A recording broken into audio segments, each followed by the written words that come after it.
سلام بر بچه، باز ما اومدیم میخوایم این فیلمی که الان میخوایم بذاریم و میخوایم درباره خودمون حرف بزنیم. من اصلا کیم، چرا اومدم تو یوتیوب اینا. اول از اسمم شروع میکنم. من سید محمد ترابی هستم. جدی میفرمایی؟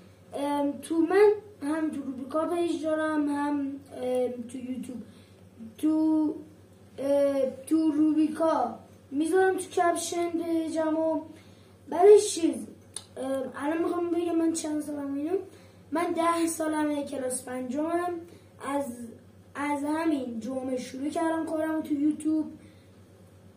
الان بخوام مثلا بگم فیلم بردارم که ادیتورم چی هست، من هیچ هزینه برای ادیتور، برای گوشی و برای گرفتن فیلم و فیلم بردار نکردم. فیلم بردار که خواهر خودمه، ادیتورمم پارساس، دوست خیلی خوبم که حتما اونم تو کپشن میذارم که برید حتما ادیت خواستین ازش بزنید، تو روبیکا بهش فرم بدین، چون فقط اونجا میتونه بهتون جواب بده. اکانتم تو یوتیوب داره، اونم از خودش بپرسید بهتون میده. بعدش من اصلا هدفم چیه که اومدم تو یوتیوب و کانال زدم؟ من هدفم اینه که شما رو خوشحال کنم. چه ربطی داره؟ من اومدم اولی فیلم یا عکسی که گذاشتم درباره چیز بود، روز مادر بود که جمعه یا شنبه گذاشتم فکر کنم.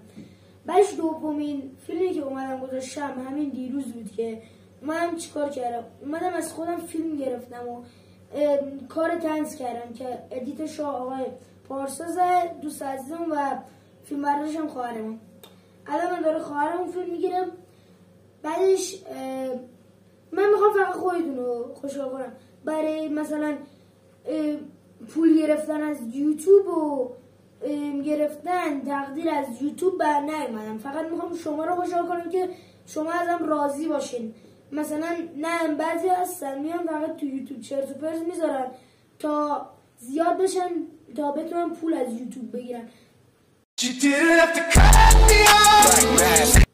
ولی همین من با بقیه یوتیوبرها این کارا رو میکنیم. من مثلا میخوام الان فردا یا الان میخوام یه گیم پلی کنم، ماینکرافت یا فری فایر میخوام بزنم.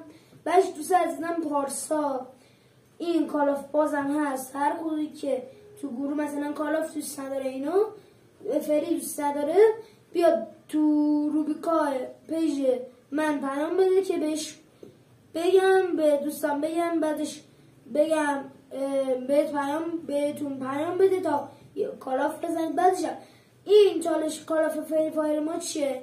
هر کی برد، مثلا من با یکی دیگه دارم مسابقه میدم، اون منو برد بعد بیاد یه فیلم بگیره بگه مثلا این خیلی خوبه اینا، اصلا چیز دیگه نمیخوام، نه پول میخوام نه چیزی، بگه همین بذاره تو مثلا تو پیجش یا کانالش. منم اگه اون برد منم همینو میگم، تو کالافم همین، اصلا هیچ چیز دیگه نمیخوایم.